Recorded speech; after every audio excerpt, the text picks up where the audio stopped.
The Strange Dr. Weird.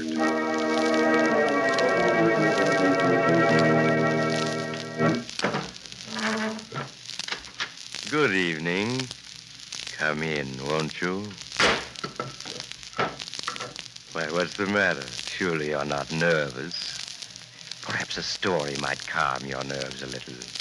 A story about an undertaker and death. I call it Stand-In for Death.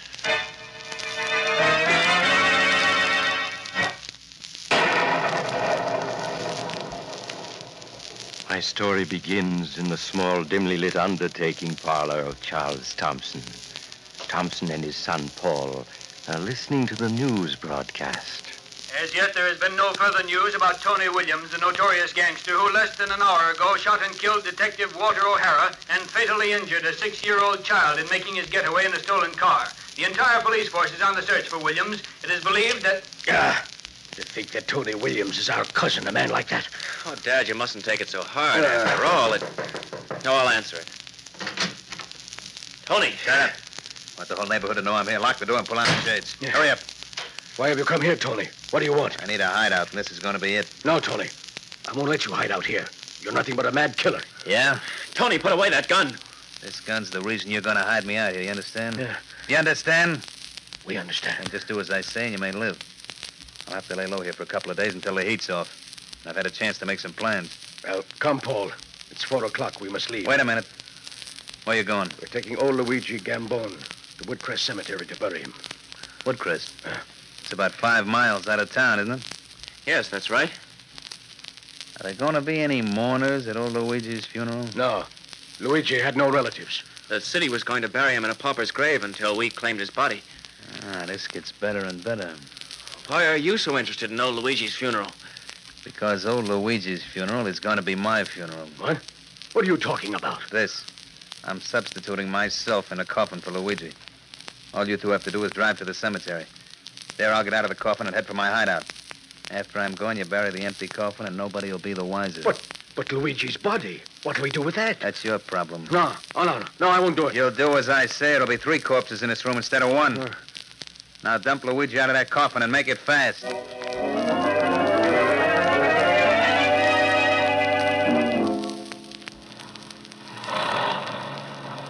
We're starting now, Tony.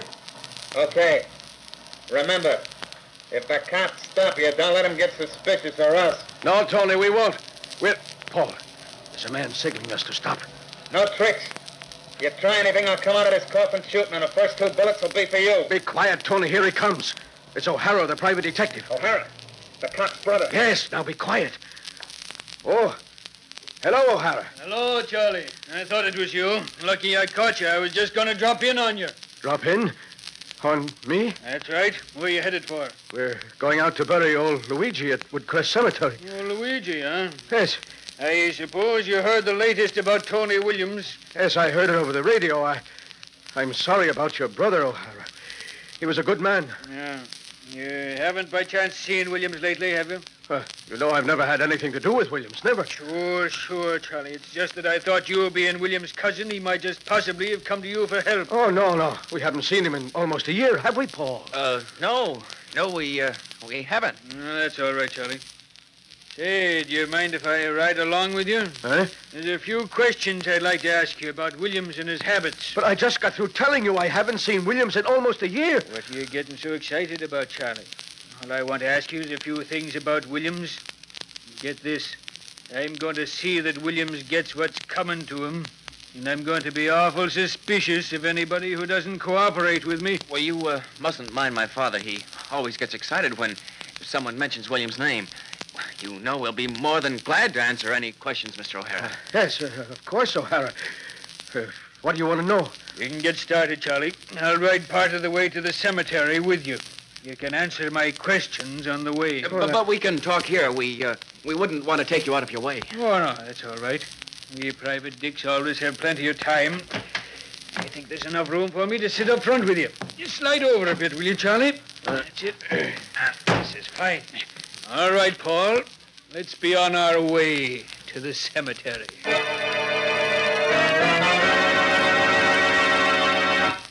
Dr. Weird's merry tale will be continued in a minute.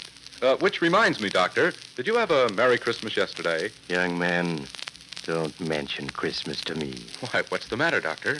I was hoping to get a skeleton this year, but Oh, Dr. Weird, I know just how disappointed you are. And gentlemen, if you were hoping for an Adam hat this Christmas but didn't get one, I can sympathize with you, too. The new line of Adams this year certainly are tops in design and quality workmanship. So don't be disappointed. Get an Adam yourself. Walk into any of the thousands of Adam hat stores or authorized dealers from coast to coast and try on a fine-looking Adam. There's an Adam hat just for you, styled to bring out your best features. The soft-looking, genuine all-fur felt and the smart new colors also add distinction to the wearer of an Adam. And remember, that fine array of hats you see in the Adam store window is on the shelves, too. You're sure to find the hat that's right for you in an Adam store. Now, here's Dr. Weird. And now I'll finish my story, Stand In for Death. The hearse has left the city behind and is nearing Woodcrest Cemetery. Mile after mile, Paul is driven in silence as O'Hara questions his father about Tony Williams. Well, here we are, O'Hara, the entrance to the cemetery. Huh? Oh, so we are. Huh? Go ahead, Paul. Drive in. But, O'Hara, if you go into the cemetery with us, how will you get back to town? That's all right. I don't mind walking from the grave back to the main road. Go ahead, Paul. Drive in. But O'Hara, Go ahead, Paul. What are you waiting for? I'm certainly glad, Charlie, that you and Paul aren't mixed up in Tony's escape. You know, if you were, it'd mean 10 years apiece for you in the penitentiary. You know we wouldn't help a killer like Tony Williams. Sure, I know that. But guys like Tony have a way of intimidating people. Oh, but not me, O'Hara. Yes, Charlie, even you. Tony's smart, and he has an even smarter lawyer. Remember when he was on trial for the murder of that state trooper? He beat that rap because witnesses refused to testify. Tony had intimidated him, and he was acquitted even though everyone knew he was guilty. Yes, but this time he wouldn't have a chance of escaping the chair. I'm not so sure, Charlie. And even if he were convicted, let me tell you, the chair would be far too good for him. Don't you agree? Oh, yes, you're right, O'Hara. well, here we are. Oh, is that the grave you're going to bury old Luigi in? Yes? There doesn't seem to be anybody around. Where are the men that lower the coffin into the grave and do the burying? There aren't any. You see, Luigi died penniless. I'm burying him out of my own pocket. I couldn't afford the men to do it. You mean that you and Paul are going to bury him by yourselves? That's right, O'Hara. Well, I'll give you a hand. Oh, but that isn't necessary. My father and I can manage alone. Yes, the coffin is only a little cheap pine one, and old Luigi weighs very little. It's nothing at all to manage. Nonsense. If you two are paying for old Luigi's funeral out of your own pocket, the least I can do is give you a hand. Come on. But, O'Hara, it'll take at least an hour to bury him, and there's no sense in your wasting all that time. Yes, besides, it's getting dark fast, don't you think? I'll help you bury old Luigi, and then we can all go back to the city together. But, O'Hara, your clothes. Just an old suit. A little dirt won't hurt it. Come on, let's get the coffin out and get started. Now, let's ease it out of the hearse, down to the ground. That's it. Say, you two forgot to lock the coffin. Yeah, that's better. O'Hara. Did you want to say something, Charlie? If you and Paul were mixed up in Tony's escape, it would mean 10 years in the penitentiary. No, O'Hara, I didn't want to say anything. Okay.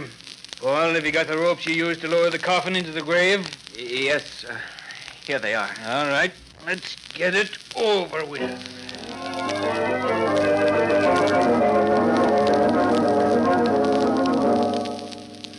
All right. Let the coffin down easily. That's it. Old Luigi isn't as light as you might think. Where are the shovels, Paul? Here. Fine. You use one while I use the other. What? Charlie, you'd better take it easy. While Paul and I shovel the dirt in. No, don't do that. Let me out of this coffin. Let me out. Let me out. O'Hara. What's the matter, Charlie? You're as pale as a ghost.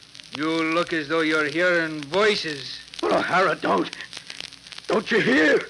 I don't hear a thing. O'Hara, listen to me.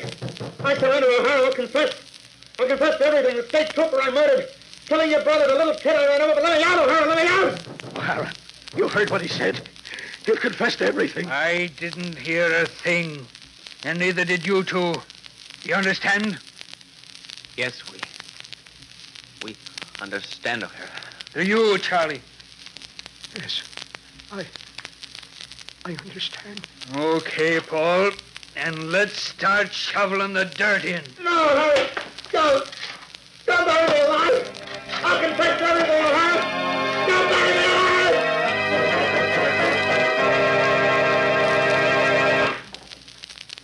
Too bad about poor Tony, wasn't it? It must be unpleasant to be buried alive. You know, I've often wondered how long it takes a person to suffocate in a coffin.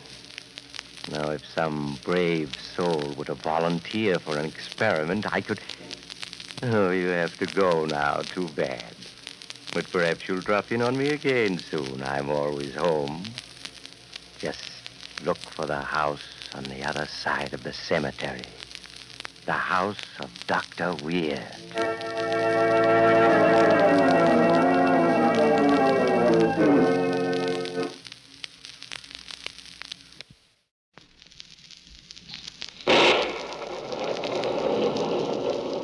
The Strange Dr. Weird.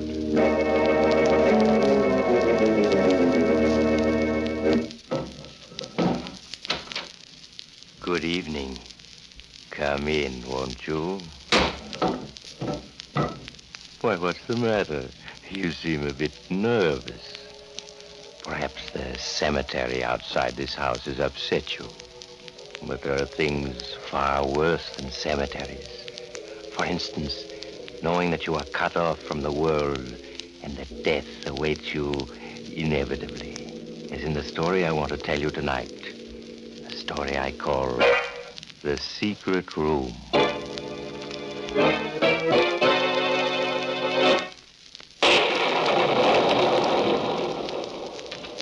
My story begins late one night in a lonely section of the Hudson Valley. A few yards away from the huge old Baxter mansion, two men hide behind a large elm tree, studying the mansion closely. By the half-light of the moon, initials can be seen on the backs of their blouses. The initials P.W., standing for Prisoner of War. Carl, why are you wasting time watching that house? Any minute now, they discover back at the poison camp that we killed that guard and escaped. I'm not wasting my time.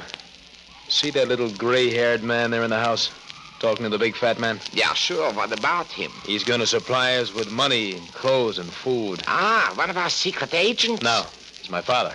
Your father? Yes, he brought me into this country as a child. He's caretaker of the house. For 15 years I lived in the house. If I was old enough to run away and join the army of the Third Reich. Oh, 15 years in America. That's why you speak such perfect English. Yes. Carl, it's your father. He's a Nazi. No. The old man's one of those stupid fools who believes in democracy. And the other man in there, who's he? John Baxter, the owner of the house. Come on. What are we going to do? We're going to get food, money, and clothes from him. He'll give it to us because I have this gun.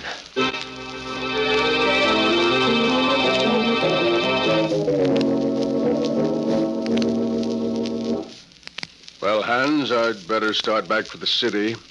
You're sure you won't come with me? No, thank you, Mr. Baxter. I don't like leaving you all alone in this house now that you're ill. But, Mr. Baxter, I don't mind. Just a telephone here. Really, I'll be quite... Good evening, gentlemen. Carl! No, it can't be. Yes, Father. Carl. I thought you were in Germany. What are you doing here? Hans, don't you understand? Look at their uniforms. They're escaped prisoners of war. So, Carl, you fought with the Nazi scum against humanity. You are one of the scoundrels who... Perhaps that'll teach you to speak with more respect to a soldier of the Third Reich. Why, you dirty coward. Striking your own father. Try it, you get the same thing. Now, listen to me, both of you. My friend and I need food, clothes, money. If either of you gives us the slightest bit of trouble, I'll kill you. Muller, you stand guard over these two men with this gun while I get some food in the kitchen. Jawohl, Herr Leutnant.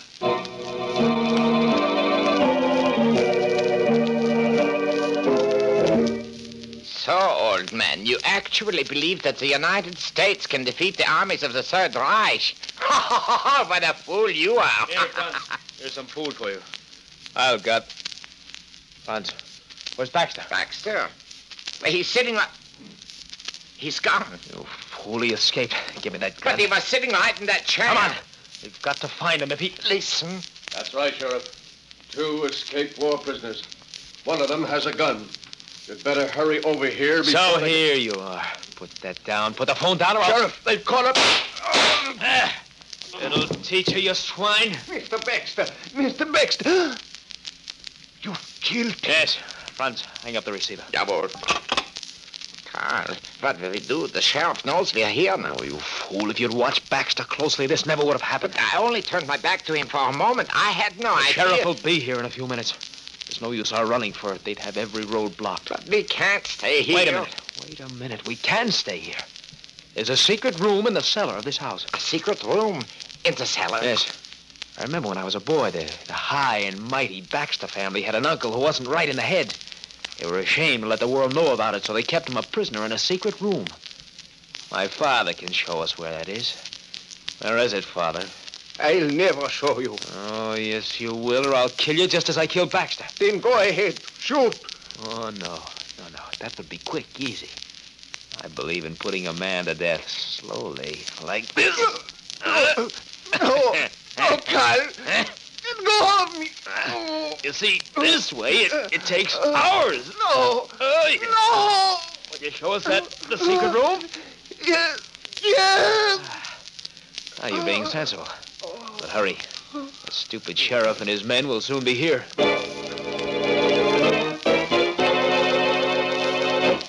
While Dr. Weird looks for skeletons in the closet, let's take a quick look into your wardrobe. If there's an Adam hat in there, that's fine. If there's more than one Adam hat, that's even better. Because it takes more than one good hat to make a man's wardrobe complete. Every well-dressed man knows this, and well-dressed men also know that you can't go wrong with Adam hats. For there's no better hat value anywhere in America. Adam hats are made of fine fur felt, smartly fashioned, smartly blocked. You can choose from a wide variety of shades and a complete assortment of all the latest styles. You can easily afford more than one Adam because they are sensibly priced. You're welcome to stop in and look at the latest Adam hats in your nearest Adam hat shop. Now, Dr. Weird. And now to continue my story, The Secret Room. It is a few minutes later. Holding a flashlight in one hand, Hans Reiner leads the 2 escaped Nazis through the huge, musty old cellar. Karl, his gun in his hand, cautiously follows a few feet behind his father. And Franz, staggering under the weight of John Baxter's body, brings up the rear. At last, Hans comes to a stop. Here we are. Oh, very clever. One would never suspect there's a secret room behind that solid stone wall. How do you make the section of the wall open, old man? I press this concealed button here.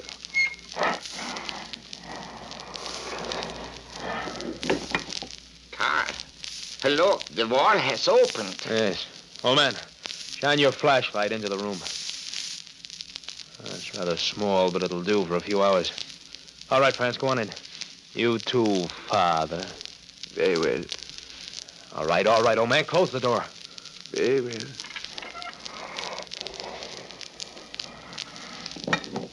Now, it cannot be opened from the outside unless you know where the button is. Good.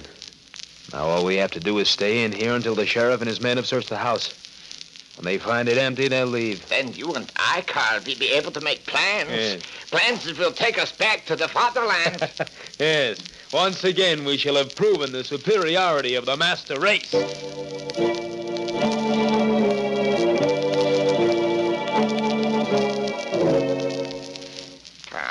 They've been gone for over an hour. Surely it's safe to leave now. Yes, I think it's safe. All right, old man, open the door. Open the door. I'm afraid I can't. You can't?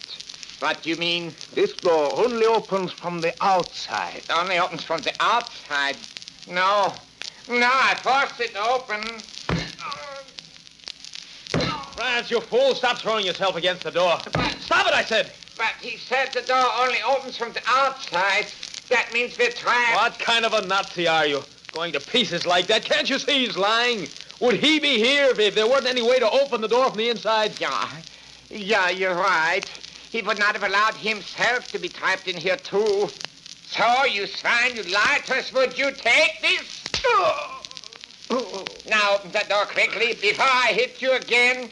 I told you, the door can only be opened from the outside. So, you're going to be difficult, huh? Well, we're quite experienced in making men talk. Franz, hold his arms back. Jawohl, Karl. Before I'm through with you, you'll wish that you'd open that door when I first asked you to.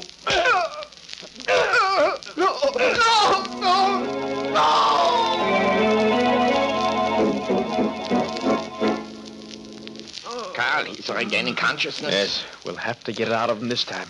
He can't last much longer. Yeah, he's already half dead. Well, are you ready to show us how to open that door? I tell you, it can't be opened from in here. You're lying, I tell you. If that were true, you wouldn't have allowed yourself to be trapped in here with us. Do you think I mind dying in here? What do you mean? My heart. The doctors gave me only a few months to live. What's that? Yes. That is why I was willing to show you this secret room. I don't mind dying as long as you two die with me. You deliberately led us into this trap. Yes. I can think of no better way to die than taking you two Nazi rats with me. No. You'll never get out of here. No. Never. Someday, they'll find us still here. 4 white skeletons. Why, you... Oh.